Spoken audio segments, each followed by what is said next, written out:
Hey guys, I thought I'd make a video about how I'm going to go about retrofitting my Forester headlights. I already did the one side, although I need to finish it up and clean up the lens obviously.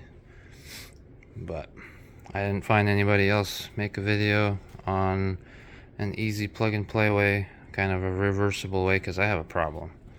I hate doing things where I can't reverse them back to original, even though that doesn't even make sense in this case, because if you know anything about Forester headlights, especially the second gen facelifted ones, this is an '07, their headlights suck. Their low beams just blind everybody. The cutoff is awful. So I had a plan to retrofit these a long time ago, but I was going to use HID projectors, which have been around for years. I even had a kit sitting for a while, but I never got around to it. So eventually I saw these pop up. These are starting to get pretty popular. They're all-in-one projectors that you retrofit into your headlights. So they have, because the LEDs are built in, these are like some weird hyperboloid where they have a high-low with a solenoid and then have 3 spots. Got these on AliExpress for a good price. But since the LED is all, since it's all inside and you don't need to like access it to change the bulb, they're able to make this a lot longer, which allows you to fit it into a lot more headlights. Obviously the downside is if it burns out, you got to unsteel your whole headlight and you can't just change the bulb. So obviously there's a downside. They do make these in a fog light configuration where they're sealed, so that might be a better option if you have a good spot to mount fog lights. I already have a set of projectors in my fog lights, so these are HID ones that I might be swapping out eventually, but that is an option for these instead. The issue is the position, because the headlights are actually in a very optimal position for seeing down the road. They're perfect. They're just under the hood and give you kind of the best visibility. The fog lights tend to light up the road a little too much. Really hard to keep them aligned, especially without proper alignment tools like headlights out little screws. Although you can make it work. Alright, so you take your headlight off the car, obviously. Flip it over. You got this cap you can take off. These stock H1 bulbs.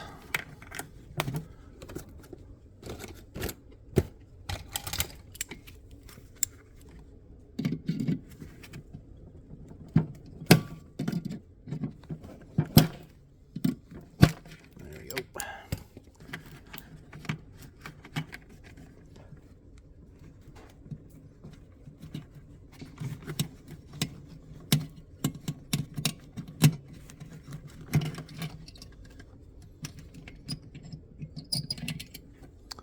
These little things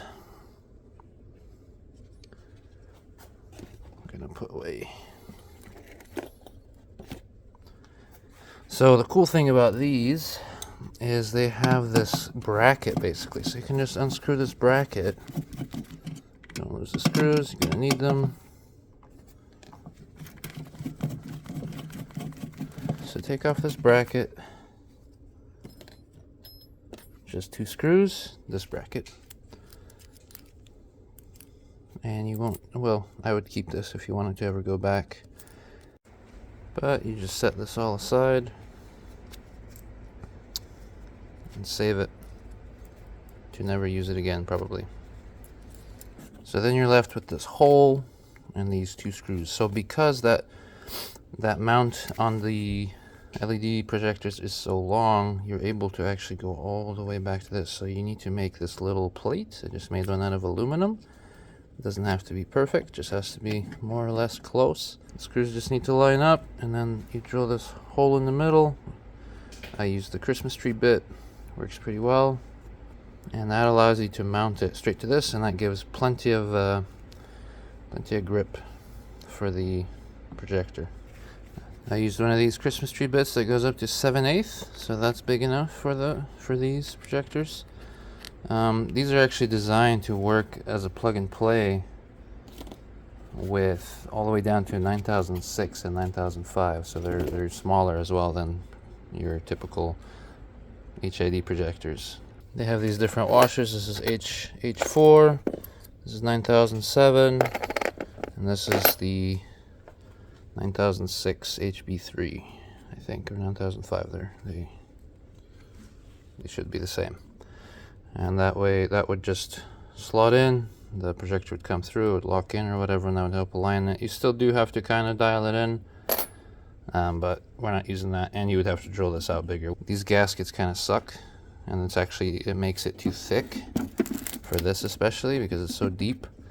So we actually won't be using this. In the normal HID projectors, they're commonly not used either because people say they cause more problems than they solve. So that does unfortunately scratch your lens a little bit because the back of this sits right against the lens, obviously. One of these corners, I believe, will put a little scratch in it. As we know, the stock reflector sucks, so if I would be changing anything, I'd probably be going to a normal projector and maybe shaving these down. Although there are different HID projectors as well that have the longer mount, but then they vary on how much light they output because the HID has to be at the right distance to have optimal output or whatever. And then you take the headlight the rest of the way apart.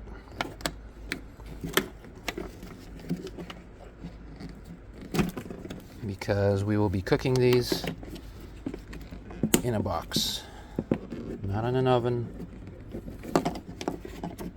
unless you have an oven in your garage specifically for this or not for food. Because in theory, the plastics will stick to the oven walls and then it'll gross and poison you. Got a rubber grommet here. Can just pop out. That's just the wiring for the high-low. You can pull these out for now once it's apart. I did reuse these to hook it up, so we can set that apart. Take off this for the high beam seal. So after taking all those things off of the headlight, you want to get a big box. You don't want it to be too small. If it's too big, that might not be the best either because it'll take a while to heat up or whatever. And then I found using a hair dryer on the high setting, at least this one, works a bit faster because of the volume of air it pushes rather than a heat gun. But that might just be my heat gun doesn't output that much air even though it gets much hotter. So you just chuck in the light. I like to face the holes towards the back where I'm going to have the hair dryer, so that the hair dryer is blowing kind of on it. You don't want it too close because, well, a hair dryer probably won't get that hot, but if you were using something that gets hot enough to melt plastic, you don't want it to get too close to melt anything, obviously. So you can shut this. It doesn't have to be super sealed or anything, and then just chuck the hair dryer in the end, turn it on.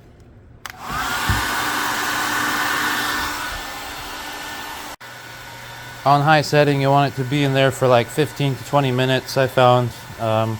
The butyl on the stock Forester headlights, at least on these I think these are OEM, is kind of strange. I've never seen, it's kind of more like slime. It kind of looks like slime, which is really strange from the other butyls that I know of, but it kind of makes it easier to take apart, so that's that.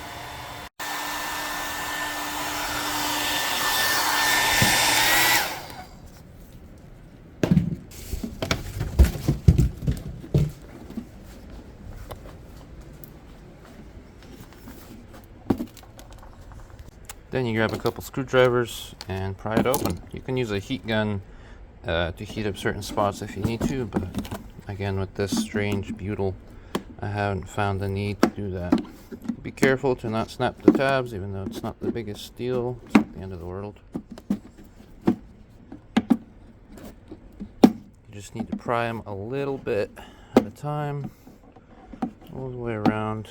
You don't want to force any one section quicker than the next.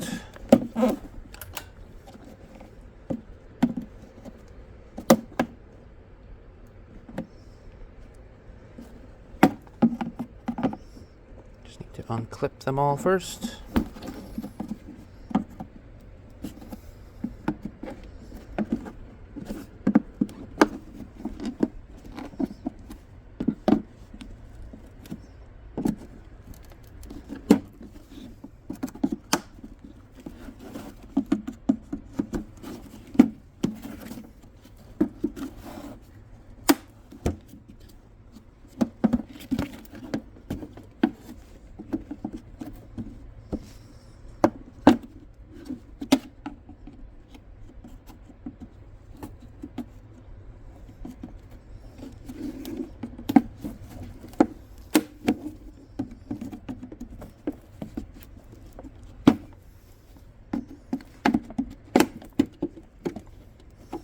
There we go. Then it should just pry open. You don't want to get too much dirt going everywhere, especially in the lenses. You don't want to touch the lenses. They get scratched and the chrome paint comes off very easily, so if you want to preserve any of that, don't scratch it. Don't touch it. And wear some other gloves, some clean gloves, not like me. This is the weirdest butyl I've seen. It's like slime, but it seems to work pretty well since I never had any weird leaks and stuff. Just gonna set this aside face down carefully to not get any dust and junk in there. This comes out. You don't have to take this out if you're not going to black out the chrome. I am going to black out the chrome because I think it looks 100 times better, and chrome is stupid when it's not metal. But anyways, that's done with a few screws here.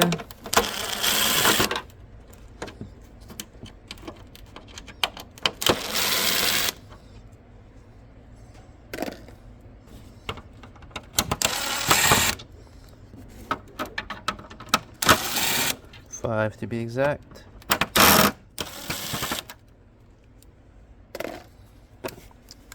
Put those somewhere safe. And then this just pries out. This is the top running light, where they just have a T10 bulb shining down the side and reflecting along the whole thing. I think I didn't black it out. I didn't black it on this one. And this top, it's actually very oxidized, so we'll be fixing that. But I didn't black it out here, and it honestly, it kind of looks not great. So on this one, I might black it out and then put an LED strip in here, a diffused one. That might look a lot better, but I don't know for sure.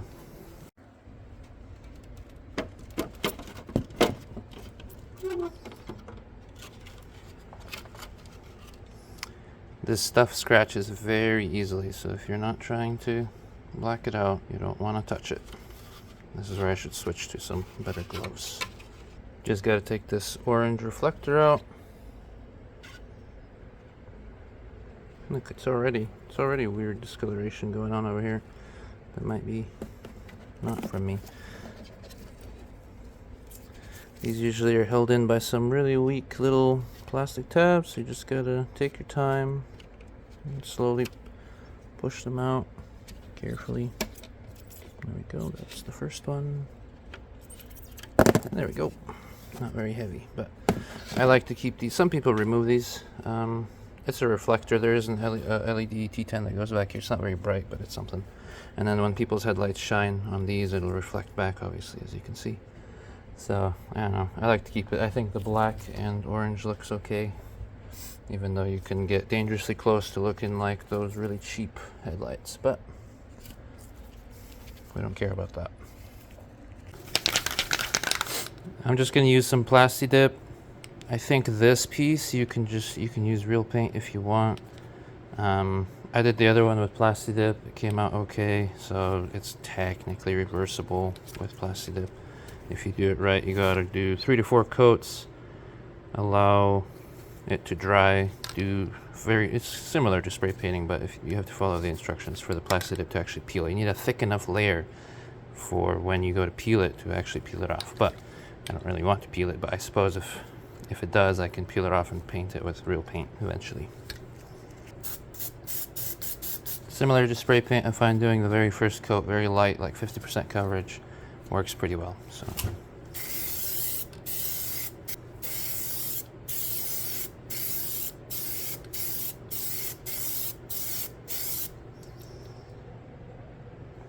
let that dry, or not fully dry, but till it gets maybe tacky, but you don't want to touch it. You just gotta look. Back on the bench, you're gonna want to remove these glare blockers, or whatever you want to call them.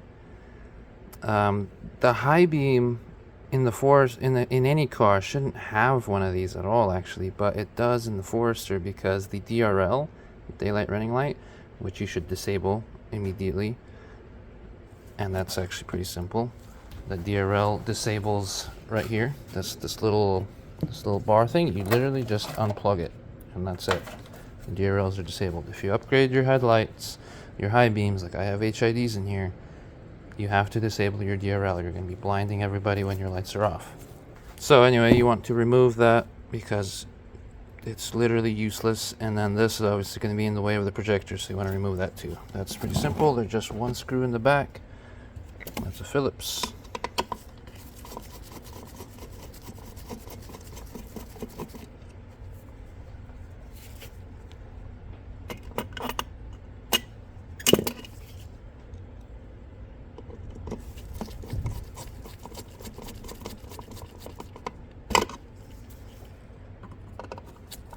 Same thing here. There's a screw back here.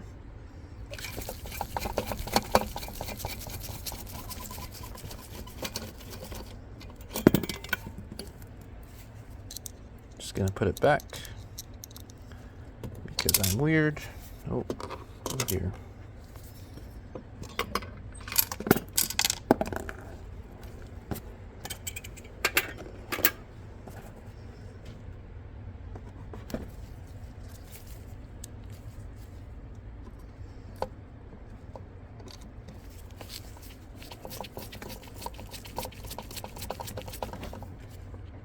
Don't over tighten those, it's just plastic. Same with this. You can actually throw that plate on now if you want. The holes didn't line up. I used the caliper to make the holes for the bolts, but they didn't quite line up, so I had to wallow them out a little bit, which is fine. This doesn't have to be too perfectly centered, since you can adjust the up and down with this when it's in the car. And this is the left-right adjustment, and at least according to that one, it is in spec. It does seem to have enough adjustment when mounted this way.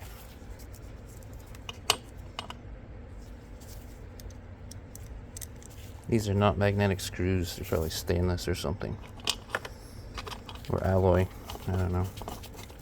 Waterproof screws, rust resistant.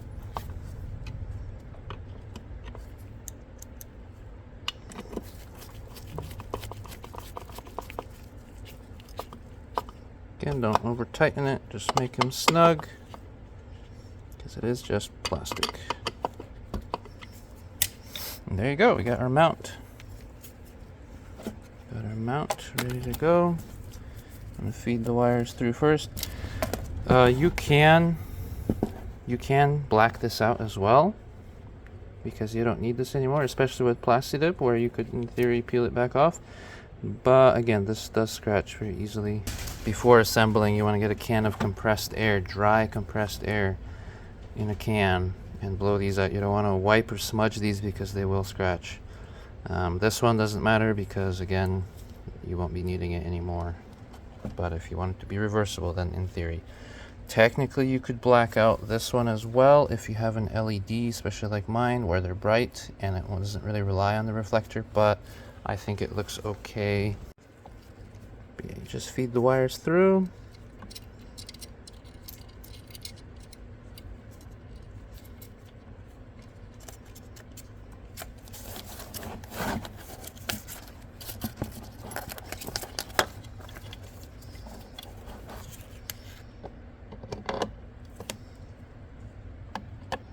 That's about how it sits, with the flat part down. And see, that gives you plenty of thread with this setup to screw the very nice flange nut that they provide. If you put the rubber washer that I mentioned earlier in there, it does not quite get enough room to have enough grip for this, so you don't need it.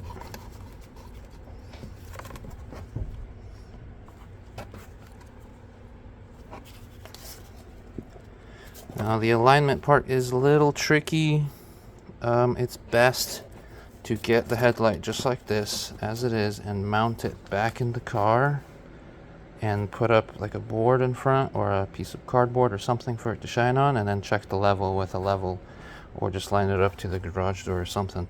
Doesn't have to be too close. And I noticed these have a, you'll see later, have a weird like a bowl kind of pattern, but it's still better than stock. So but you can tighten this down. You can also align, you can see, you can align this notch with this plate's a little bigger, but this plastic thing up top, so it's vertical, because that notch is where the provided washers normally align it by. So you can get it close with that notch, and then do the final alignment when it's on the car. You're going to want to put thread locker, probably just some medium strength, on this, but obviously only do that when you're ready to tighten it up and line it up.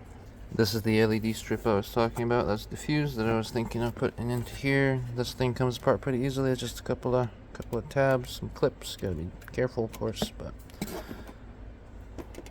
and it's got this whole bunch of reflectors to kind of diffuse the light, but it doesn't really do a great job. So I don't know. I'm thinking maybe I can just, if it faces the right way, if I maybe glue it to the bottom somehow. See how far I can go in here without it touching the lens. Probably not this far, but could glue it down. Probably paint this black first, or plasti dip it, and then that you can cut these at the black marks and just make a little wiring, and they'll exit out through the stock hole. Or I guess it doesn't have to exit out. I could make a T10 adapter and then have that plugged back in. Then I could make this a little shorter, so there's room for that, and it'll be more neat and sealed, because you want this sealed, obviously.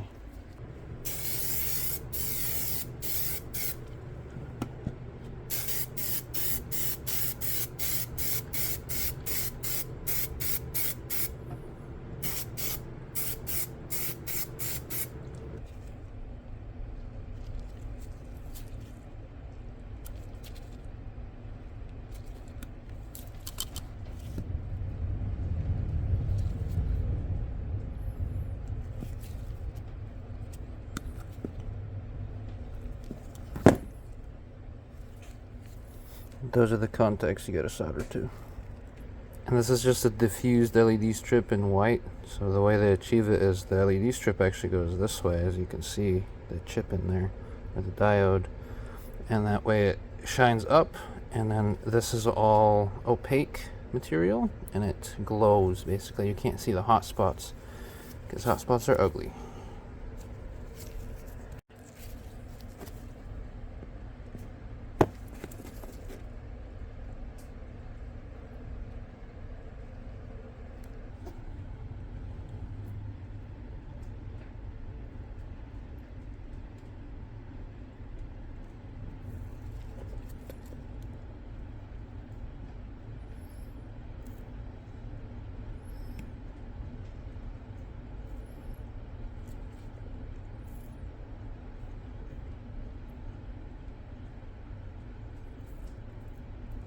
Should have probably cleaned up more of the silicone.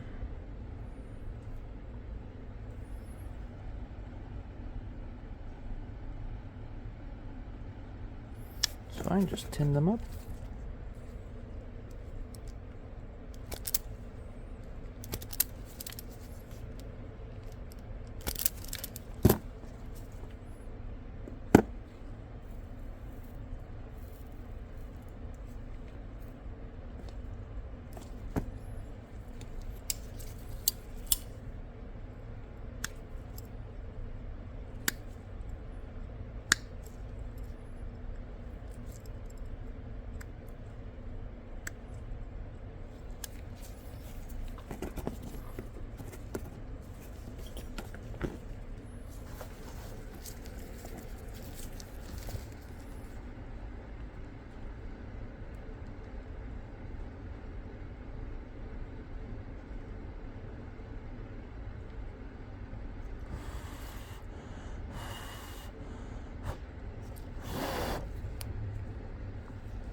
Now I think I can make an adapter from this old bulb, this old burnt out LED, if I just cut the base off and solder my wires right to this somehow, because it's just got to make contact with those two, that way the seal still seals into the headlight. So I'll try that.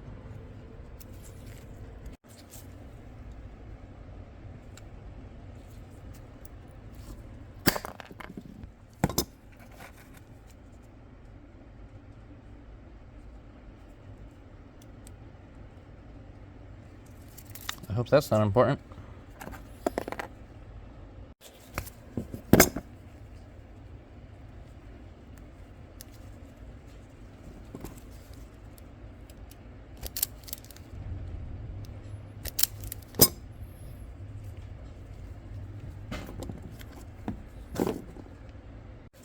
It's probably a good idea to test the LED before we commit.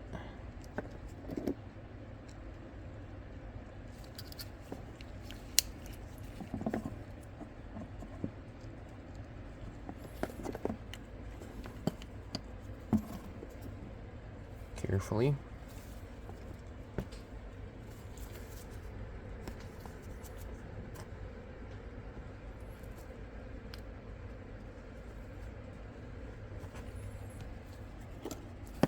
And that might have soldered them on backwards, but that's fine. Just flip it around.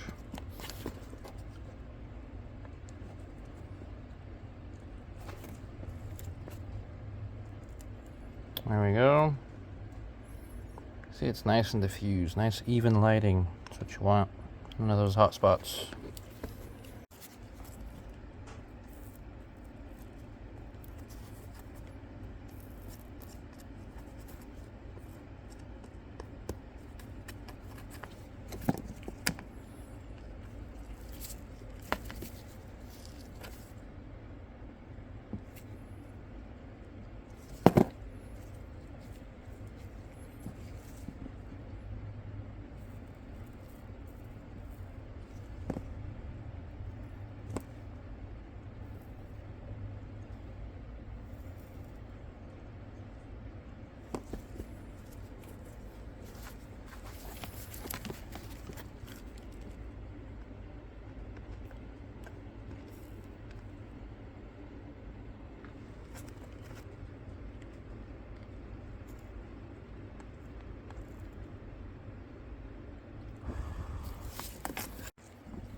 If you're wondering what kind of shrink wrap I'm using, this is 4:1 ratio, which means it shrinks more from its original size. And it's actually got a sealer liner on the inside. As you can see, it's kind of squishing out here, this glue basically. So it seals everything up even if it's not making full contact. But yeah, hopefully this can be in there, and then I can poke this out through the hole. And then when I go to hook it up, plug it in, and then hopefully be able to tuck in the wire and lock this in place. But I guess I should probably test it if it works.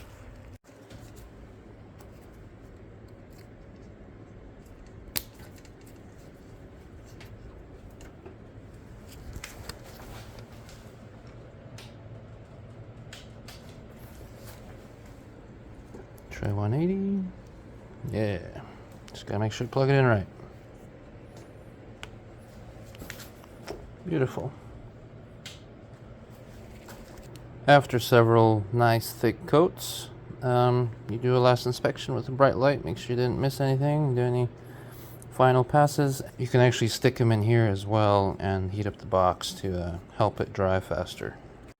If you do use the box to help it dry faster, then maybe make sure the direct air isn't going right on them, just so it dries more evenly, I guess.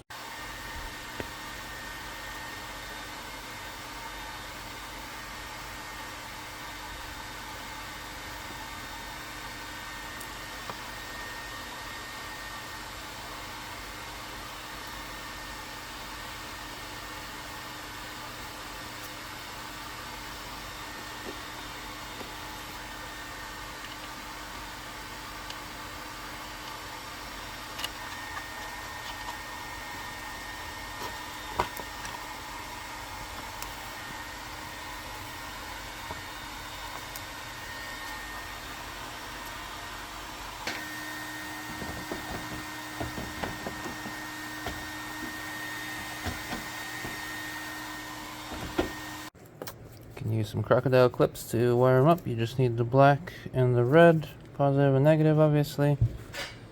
Got the headlight in the car, kind of mocked up to where it's going to be. Got our cutoff and our level.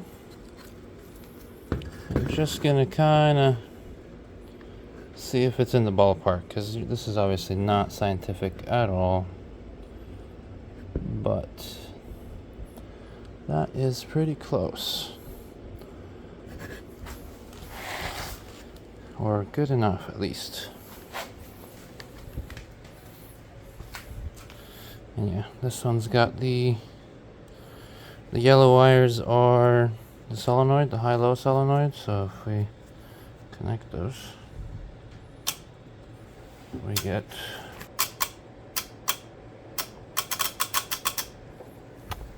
and the blue wire is the spotlight thing. So the 3 spotlights, which are about twice as bright when I checked it on the lumen meter. Obviously, if it's not aligned, this is where you would twist this to get it aligned up, at least close, and then yeah, take it back off, tighten it up. Don't over tighten it, of course, but it's got to be snug, because you don't want that moving. Hopefully the Loctite holds it in place. Now for wiring, I'm going to use the original high-low or original low beam power for the low beam, obviously. So I'm going to plug those back in, tuck those in, get some connectors for this. I guess you don't have to do connectors, you can just solder those if you wanted to. And the rest I'm actually going to extend, so the high beam can get tapped right into the high beam harness. Probably not here, probably on the car. And the spot, I would recommend having a separate switch, because if you get oncoming car but it's far, you want to be able to dim it in a bit like stages. I'm talking like 2 to 3 miles out. You probably want to dim that spotlight first and then your low beam, your high beam. But to get them out, instead of cutting a hole in this, which is fine, you could easily drill a hole, put a grommet or silicone it so it's sealed. But I'm going to use the original, I'm just going to use the seal that's here, that goes here. And I'm going to pass it between the housing and the seal, just right here. And put some silicone paste to fill in the small void. But to do that, we got to pass these 3 wires that way. Well, they're too short, they'll end up right there. So first I'm going to extend them to a decent amount. The yellow wires can use skinny gauge wire, whatever I used for the LED strip, like 14 gauge. No, never mind. I'm going to use 14 gauge for the power hungry stuff, and then I think it's 20 gauge I used for this. But that's tinned copper wire. There's a difference in wires. Straight solid copper obviously has you need the least gauge to carry the most power, and then strands or wire of copper is what's usually in stock harnesses, but it can corrode, Copper clad aluminum, CCA, is weak garbage that you don't really want to use, even though it's the cheapest wiring there is. So I like to go with tinned copper. Basically, they get the tiny slivers of copper and they tin them before making them into wire, which makes the wire nice and flexible. I think that's probably what this stuff is, just from the feel of it. And it's still, since it's still copper at the core, it will carry enough amps even at a smaller gauge. But the solenoid doesn't take much amps to run, so you can use smaller wire. And then I'm going to go a little overkill and go with 14 gauge for the high beam, because that's what I got. If you want to copy me and do this as reversibly as possible, then I'm going to grab an old H4 plug and use the spades out of it and grind them down to size to fit into these, because at least the ones I have, spade connectors, aftermarket ones, don't fit in here. They're too small. These are bigger. So I'm gonna grind these down to size so they fit and solder them onto these wires, the red and the black. So it's plug and play, or so it's unpluggable. Well, of course I'll heat shrink it and all that. But that really is a waste of time. You could easily just snip these, even with some length, and solder them together. Here's another neat wiring hack, is these things, the quick solder connection. You just hit them with some heat gun and they solder together. Just slide them on, twist the ends together, make the ends a little longer so that you got more room to twist. And then you heat this up and it makes a solid connection.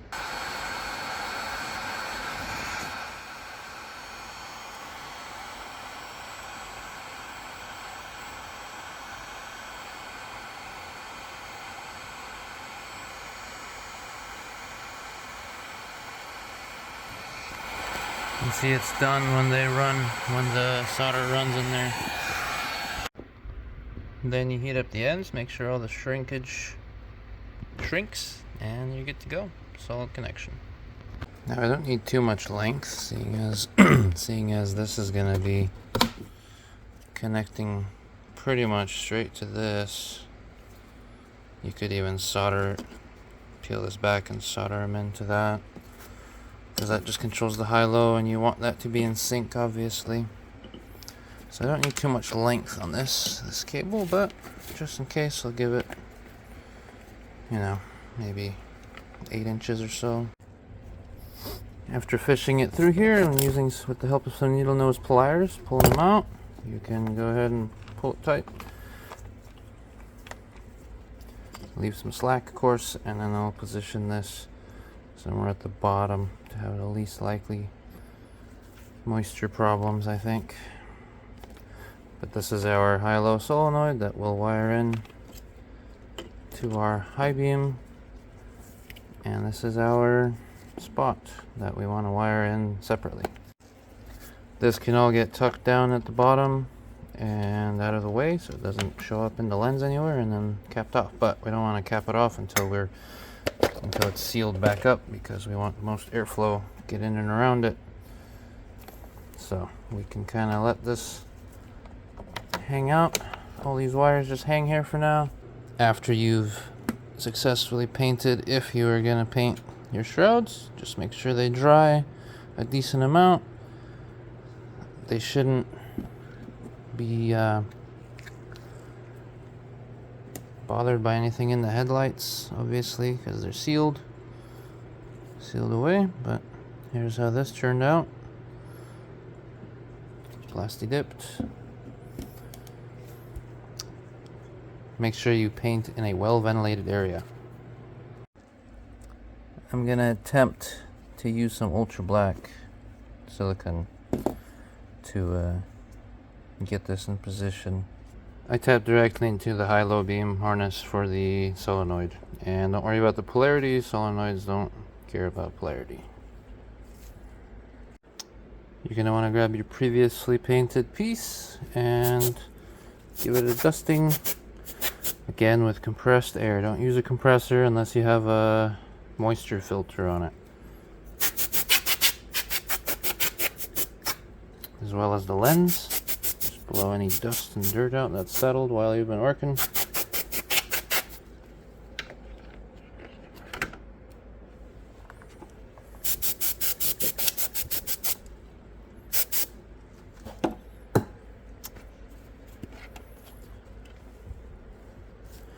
Then being careful of not grabbing any painted edges. Oh, right, wait. We got, where's that orange corner? We gotta throw that on. Found it. Just clip it into place carefully. Do not scrape it too badly, even though you will never see it. There we go. Just push it towards the corner. Make sure they're all clipped in. That looks pretty good, if I do say so myself. Grab the lens again. Drop it in place.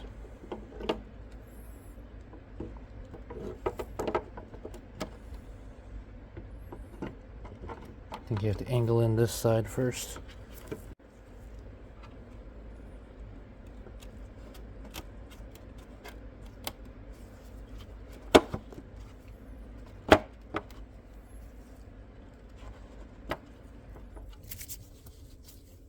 And then this thing, I think.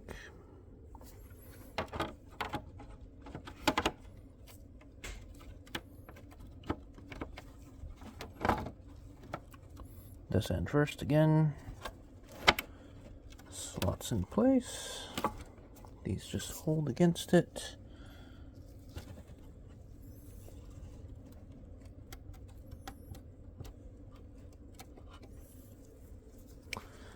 Take a look at what it looks like. See how awful that lens looks now that it's not reflective behind it. You can see all the imperfections, but that's what the restoration kit's for, that I don't know if I'm going to get to today.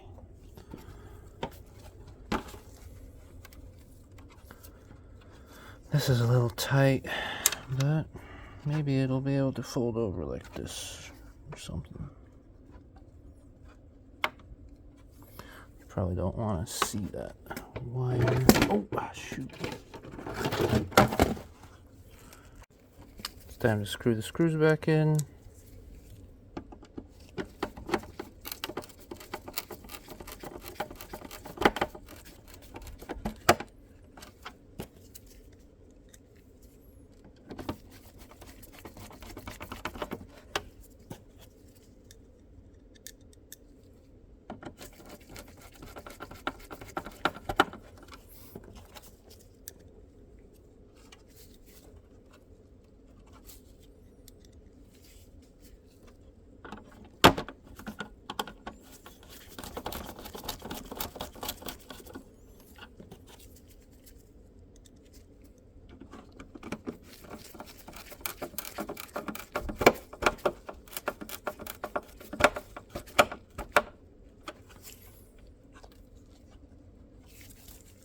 This is where you're going to recombine the two halves. You can dust this out carefully.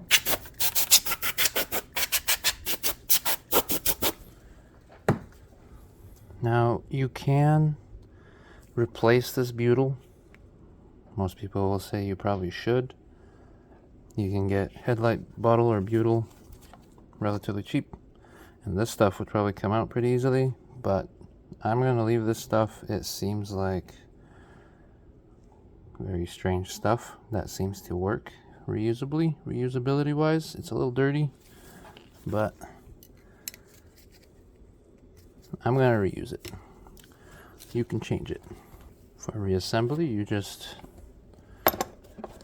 kind of put the pieces together, not fully, because you're gonna have to reheat it.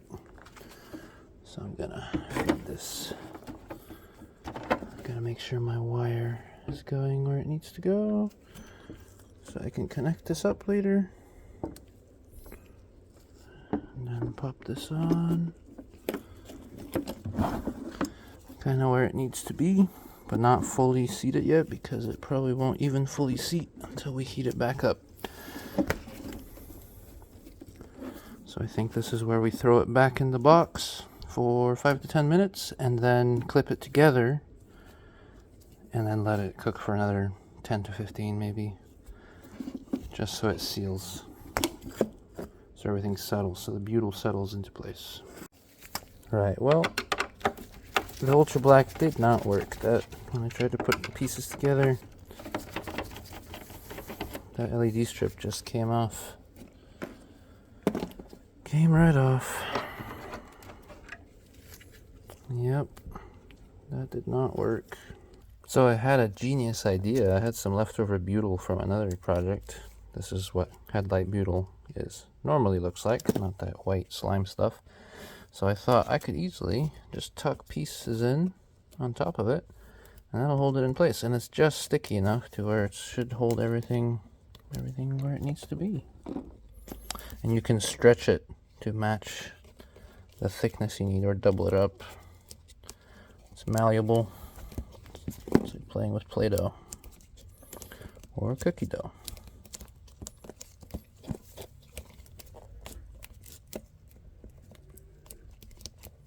Probably gonna need to double it up on this end here. Don't want it to cover the translucent plastic material anywhere, so that it doesn't make any sort of weird patterns.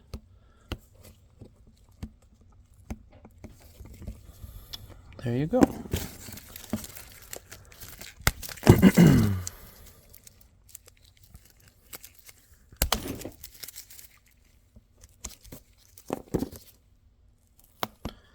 And still technically reversible.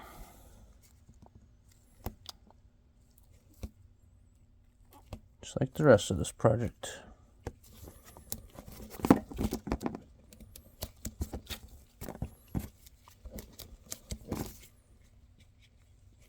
Is it ever going to get reversed? No, probably not. It's an old car. Let me just put another clump on the end there to make sure it doesn't pop out when I'm working on it. Try and get it into position in the light.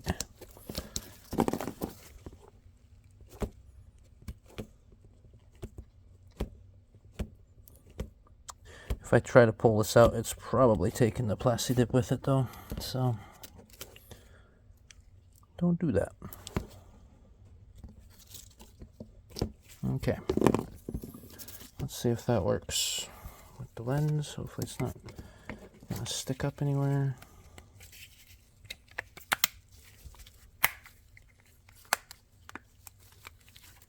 Yeah, well, would you look at that? This got a bit dirty from the slime. Just wipe it off.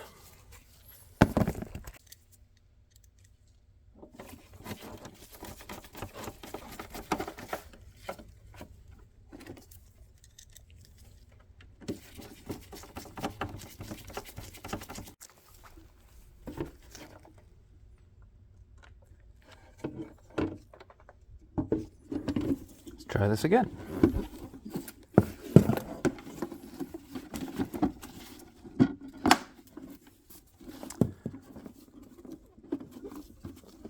Make sure it's all tucked in all the spots.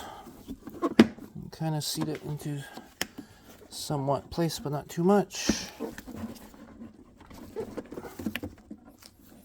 Okay, let's see if this works. I still don't know the polarity on this. This strip is unfortunately not polarity universal or whatever, but seems to have almost kinked down in there. I could leave it out like this and just seal this with tape or more butyl, actually. That might be the easier way, because this is really long. It's made to push that LED far enough to where it reflects, but obviously this isn't like that anymore. Yeah, I think my best bet is to leave this out and seal it with some butyl, but I'll do that after I heat it back up and glue it back together, or seal it back up. That way, if I have this the wrong way, I can easily switch it without needing to worry about pulling it out and all that stuff. If I had made that LED strip shorter initially, then it might have worked, but then it wouldn't have looked as good probably. So back in the oven box for, I don't know, 5 to 10 minutes probably. Get that glue to loosen up before we click it together.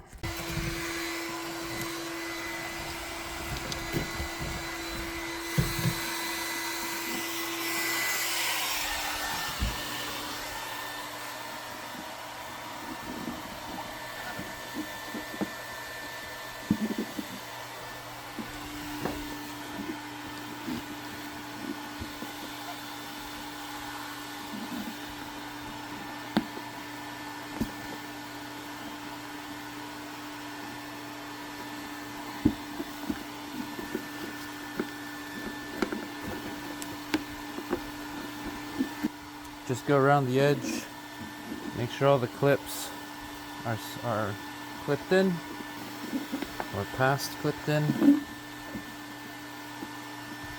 that looks pretty good. This is obviously more difficult when you use new butyl, but probably more secure. It's recommended to change the butyl out.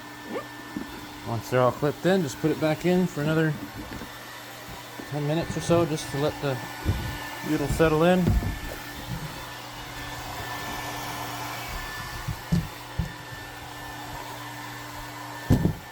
Now that it's sealed back up, we can go ahead and cap these off. Get the wiring how it's going to be.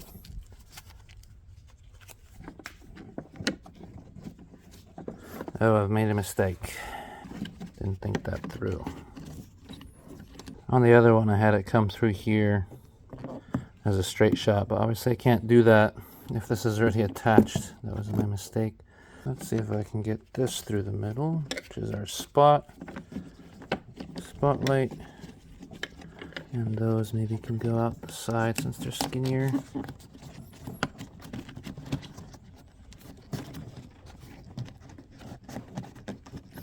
Yeah, that actually might work.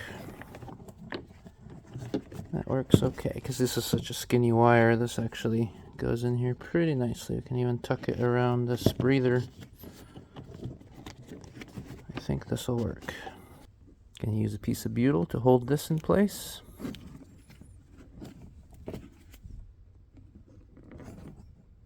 And seal it, since it's somewhat open. I do need to make sure this is the right polarity first, but I think it is. So I should stick it to the car first and then...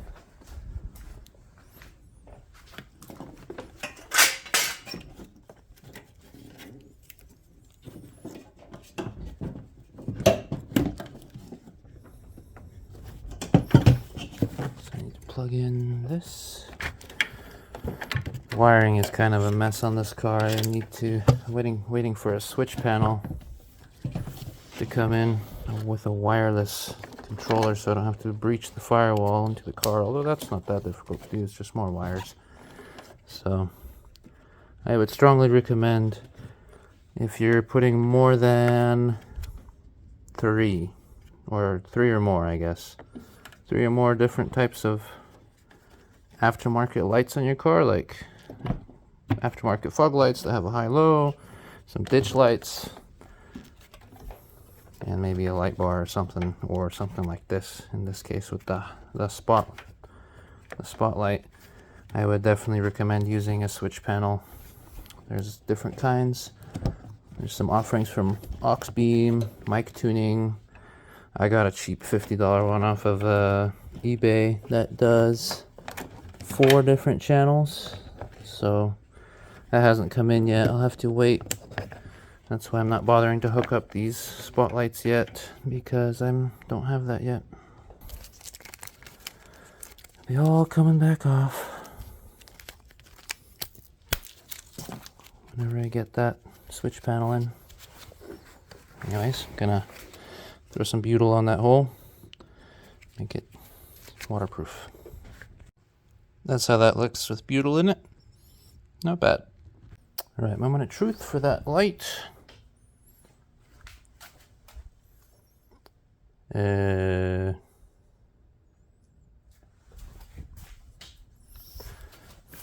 Nope, it's probably backwards. And I did the same thing as I did on that side. I forgot to plug in the blinker and this little marker light. Now the moment of truth. Yeah, there we go. So there's that little light. And then, yeah. It'll look a lot better once this lens is cleaned up. I can tell you that for free. We'll see. Because, like, look at the comparison of that versus this. And you could go even farther and get this to be your sequential blinker and all that, but I think that's a waste of my time. I almost forgot to test if the high beam solenoid works. Yes, it does. Nice. Don't mind my ditch lights, my oversized, comedically oversized ditch lights. That's temporary. It works!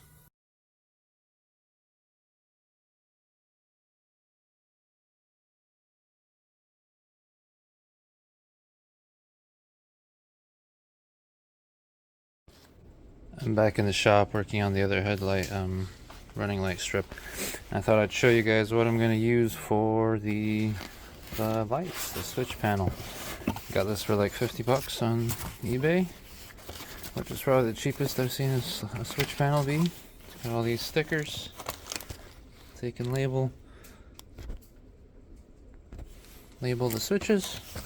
What I like about this one is it's small. It is only 4 switches, but this is so small compared to the other switch panel I have. It's just this massive box that you have to fit somewhere into the engine bay, and there's not that much room here. This one I might be able to even like screw in right here or something vertically. We'll have to figure that one out when I get to it, but it comes with a little wireless remote. That's the other thing about switch panels. There's a bunch of wireless ones now, so you don't have to run a signal wire through your firewall, which is nice. Yeah, buttons aren't that great, but I mean, if it functions. This one's also nice because it runs on AAA's and Type C, either or. I think you have to have AAA's in there for that to work, though. Little mount for that, little wiring, some bolts and wiring accessories, a couple triple screens right in the package. Yeah, I'm surprised, as long as it works, of course. See how long it works for and stuff, but it's like 50 bucks, which is also pretty cheap. They have a 6 version as well, where it's 2 more switches, a little longer. But I like that you can mount this vertically if you wanted to, even on the side or something. I don't know, I'll have to look where I end up putting it, but yeah, this, I'm going to run the spotlight. I'm going to run the separate spot that I have through a relay, so that the relay is actuated by the high beam, but the relay is powered by the switch. So if the switch is off, the spot turns off. So that way, if there's oncoming traffic, I can turn the spotlight off before I need to dim my high beams. That way I can kind of do it in steps. And here's how I did that. I got the switch box mounted up here for now.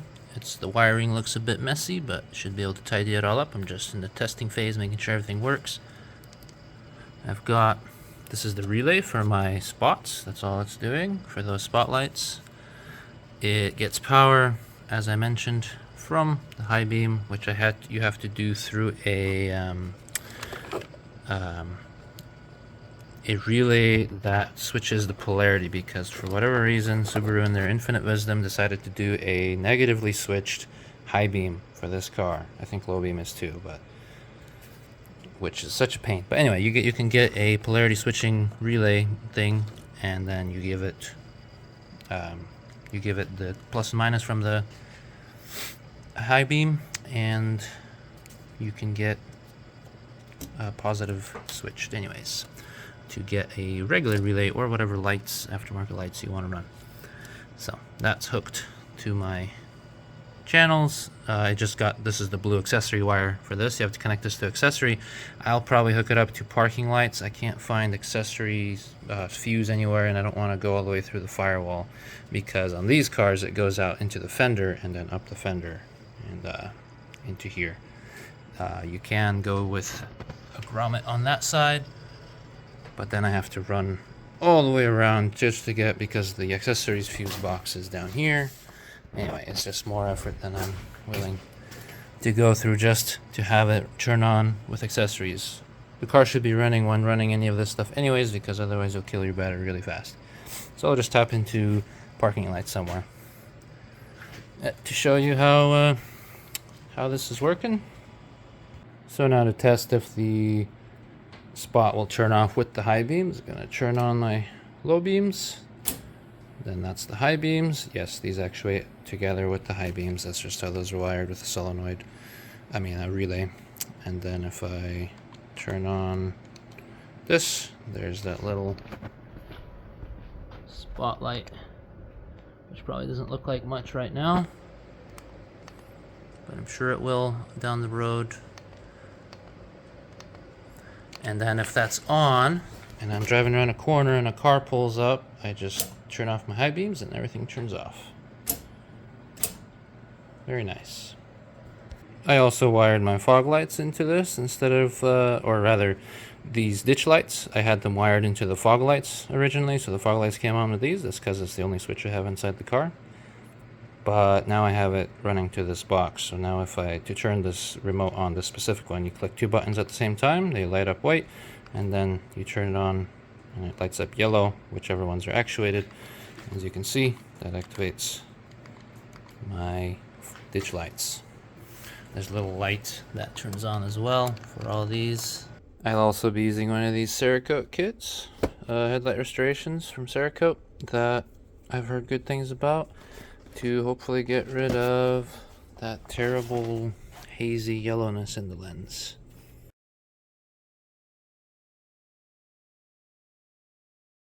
Alright, so I hope this helps somebody who's been thinking of doing something like this. See you next time.